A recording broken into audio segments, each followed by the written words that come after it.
Mistake I ever made. My father's voice boomed across the floral-covered ballroom, shattering the chatter like a gunshot. Every head in the grand reception hall turned. Forks paused midair. Conversations froze mid-laugh. I stood there, stunned, my cheek still stinging from where his champagne-soaked hand had just struck me. Before we begin, drop a comment and tell us what would you do in this situation? Be honest, tell me in the comments below. We read every comment. Let's begin. Dad, I whispered, barely able to breathe. He took another step toward me, pointing with trembling fingers that reeked of rage and wine. You should have never been born, Avery. You've embarrassed this family enough. Get out of my sight. Gasps spread like wildfire. People didn't know whether to interfere or pretend it wasn't happening.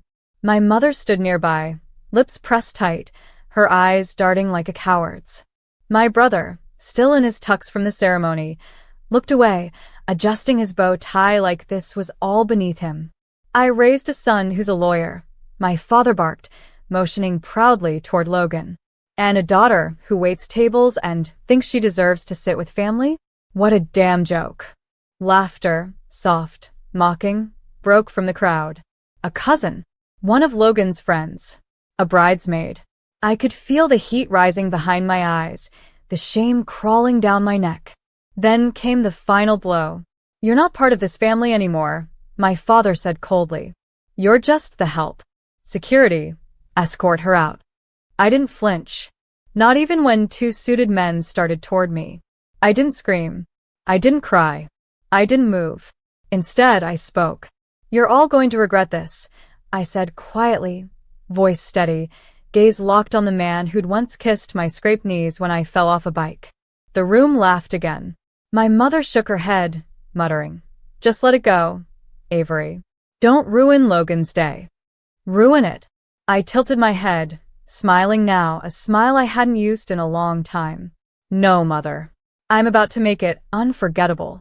And then, the ballroom doors flew open. The wind surged in, tugging at veils and napkins, and a tall man in a black suit stepped through the entrance, like something out of a dream or a nightmare. Polished shoes, crisp tie, cobalt eyes that pierced straight through judgment. And, behind him, two bodyguards. A third man holding a case. And a photographer already snapping pictures like this was a press event. Gasps turned into silence. You could have heard a fork drop. Who the hell? My father began, but his voice broke. The man's gaze swept the room and landed on me. That slow, intentional walk he took across the marble floor? It silenced every whisper, froze every limb. No one recognized him, but the power he carried? That was undeniable. He stopped inches from me and looked down, a softness behind his smirk. Are you ready, Mrs. Cole? He asked, offering his hand. My father choked. Mrs. who? Grayson turned slowly. Grayson Cole, CEO of Coltech. Forbes cover, March issue. Billionaire. And Avery Morgan's husband. Any other questions? It was like the air got sucked from the room. Logan's mouth parted. My mother staggered a step back. A distant uncle dropped his wine glass. And my father? He swayed, like the world beneath his feet had just collapsed. You married a Cole, he croaked. You what? I tilted my chin. 4 years ago. Secret ceremony. Beach house in Malibu. No one from this toxic family was invited. Grayson stepped forward, eyes locked with my father's.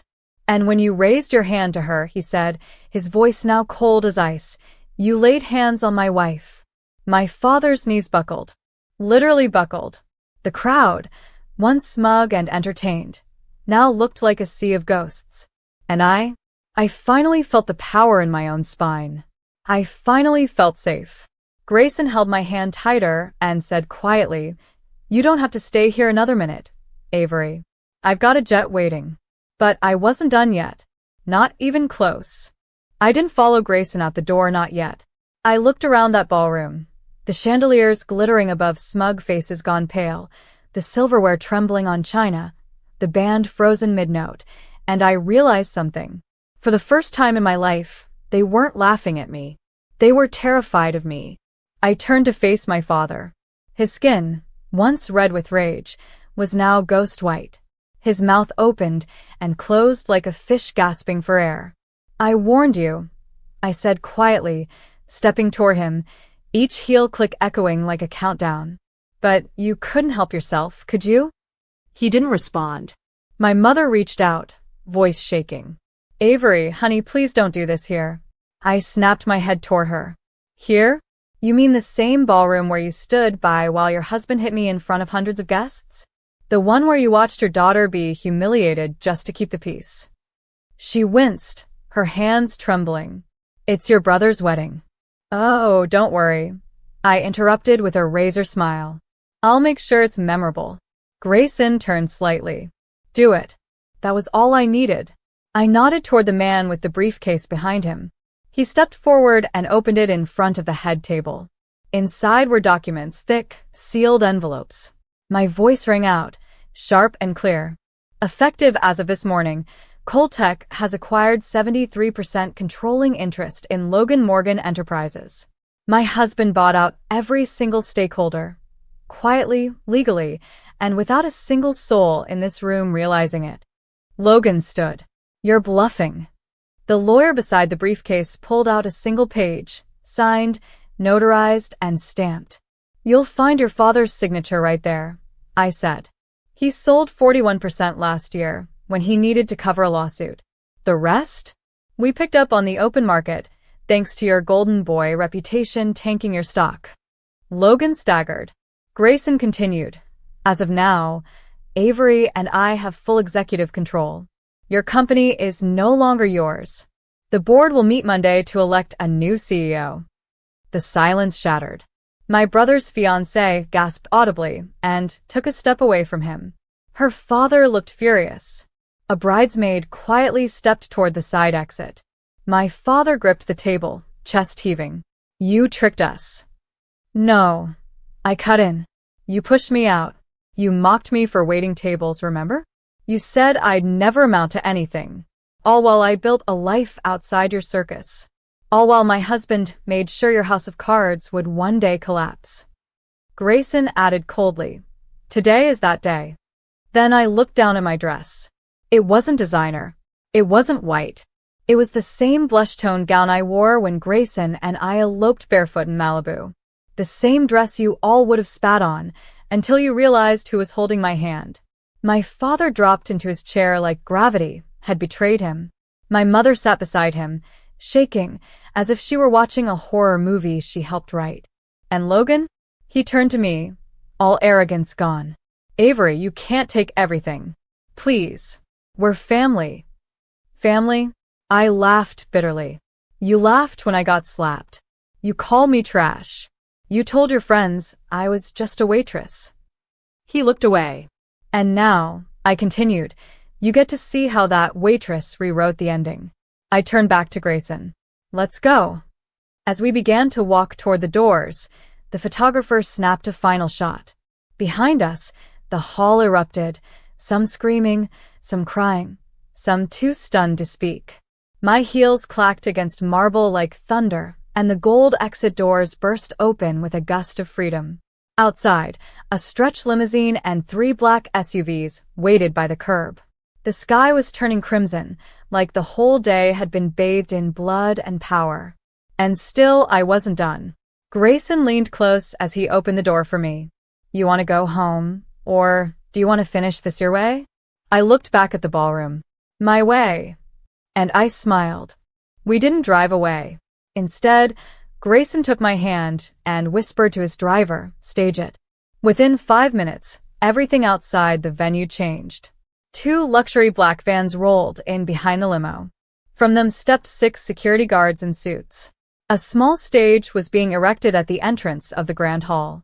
Speakers, a mic, and a red velvet rope held back the curious, camera-holding onlookers already gathering on the sidewalk.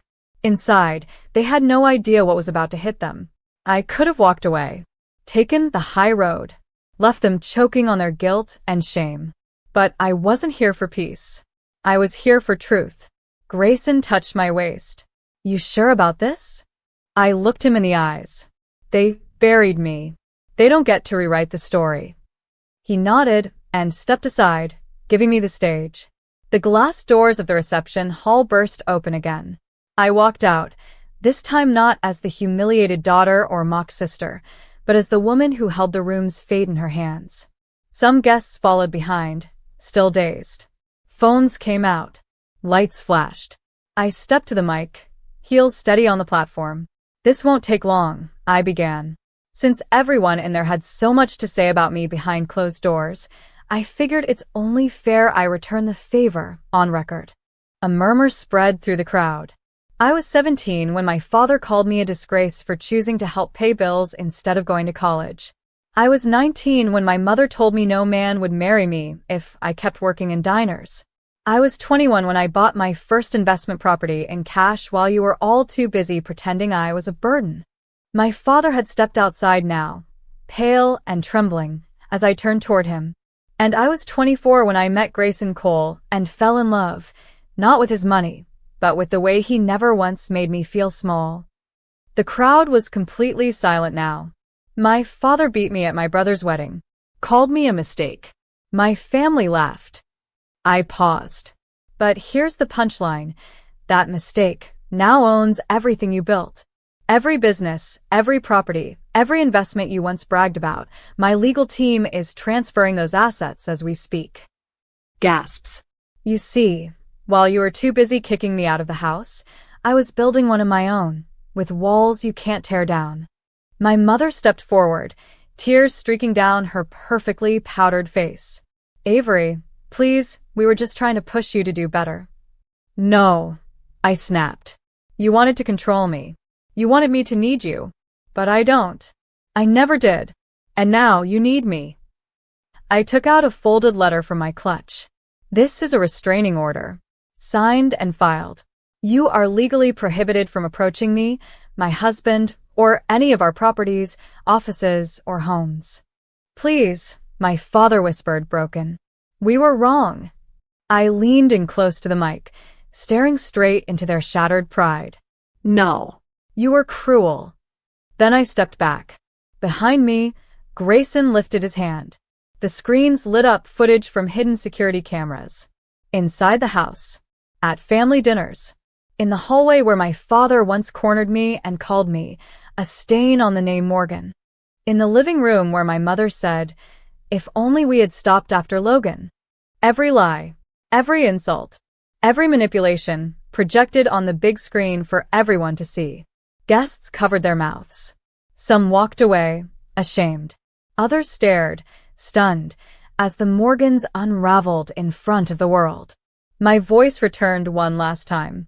"To everyone who's ever been made to feel like less, you're not. You were just surrounded by the wrong people." I turned to my husband. "Let's go." He nodded, wrapping an arm around me as the security guards parted the crowd. And as we stepped into the limo, my phone buzzed. A news alert. Billionaire CEO's secret wife reveals family betrayal during brother's wedding. Internet stunned. I looked back at the chaos behind me. The family that tried to bury me now buried under the weight of their own truth. And, for the first time, I felt free. They didn't go quietly. 3 days later, the headlines had barely cooled before the Morgans began clawing at whatever scraps of dignity they had left. First came the press statements, phony apologies, claiming they were blindsided by Avery's hidden life. Then came the legal threats, cease and desist letters, a demand for privacy. But I'd seen it coming. Grayson and I had prepared for everything. What we hadn't prepared for was my heart. Because while they were scrambling to rebuild their image, I was alone in our penthouse suite in Manhattan, staring out at the skyline, wondering why it still hurt. Why did I still feel that slap on my cheek? Why did my mother's silence echo louder than my father's violence? Grayson walked in behind me quietly, setting down a coffee beside me. "You haven't slept," he said. "I'm fine," I whispered. He walked over, wrapping his arms around me from behind, grounding me. "It's okay to admit it still hurts." You wanted them to change. "You wanted them to apologize before the cameras came on." I turned, eyes brimming. How did I become the villain to people who were supposed to love me? "You didn't," he said softly. "They chose their comfort over your pain." But you're not alone anymore. I nodded into his chest. Still feels like I lost something. He took my hand and led me to the table where a large, sealed envelope sat. What's this? Evidence. From a private investigator I hired last year. I wasn't sure you'd ever want to see it, but now maybe you should. I hesitated, then opened it. Photos, records, letters. And suddenly, my whole world turned again. A birth certificate, hospital discharge papers, a signature from a woman named Elaine Crawford. Not my mother. A journal entry from her. I begged them not to take her. I was 16. They told me I was unfit, that the Morgans could give her a future. I only held her once. She had dark hair and the softest little fingers. They named her Avery. My heart stopped. I'm adopted? Grayson nodded. They never told you. They made you think you were the failure, the burden. But the truth is they didn't create you. They chose you, then tried to erase who you really were. I couldn't breathe. I picked up the next page. A photo of Elaine. Eyes just like mine. She was older now, working in a florist shop in upstate New York. Unmarried. Alone. Waiting. Grayson placed a hand on mine. She didn't abandon you. They took you. Tears slipped down my face, but they were different this time. Not shame. Not anger. Truth. I stood. I need to see her. Already booked the flight, he said. We arrived in a small town hours later. No cameras. No spotlight. Just wind chimes and lavender and the scent of soil and second chances. Elaine stepped out of her flower shop in a faded apron. The moment she saw me, she froze. Her hand covered her mouth. I walked forward, voice trembling. I think I'm your daughter. She dropped everything and ran. We collided in the middle of the sidewalk, years of silence breaking with a single embrace. And for the first time since I was a little girl, I felt home. The wind rustled the petals on the flower stand outside Elaine's shop as she held me like she'd never let go again. It wasn't just a hug, it was a reunion that healed something I didn't know could be healed. Inside, she made tea with shaking hands, her voice soft like worn lace. I used to imagine this moment every birthday. I never knew where you were. I tried. I swear I tried. I believe you, I whispered. And I meant it. Because unlike the Morgans, Elaine looked at me with nothing but love. No judgment. No conditions. Just awe. We spent hours talking, filling in the blanks the Morgans had kept hidden for decades. I learned how they'd promised her I'd be raised with everything she couldn't give. How they'd erased her name from my life. How they'd raised me not as a daughter, but a project. A reminder that I owed them something. By the time we left, I wasn't broken anymore. I was reborn. But my story wasn't over. Back in Charleston, the Morgans were imploding. The company's board had dissolved Logan's executive privileges after the takeover. Investors were pulling out. Employees were protesting. But they hadn't hit rock bottom. Not yet.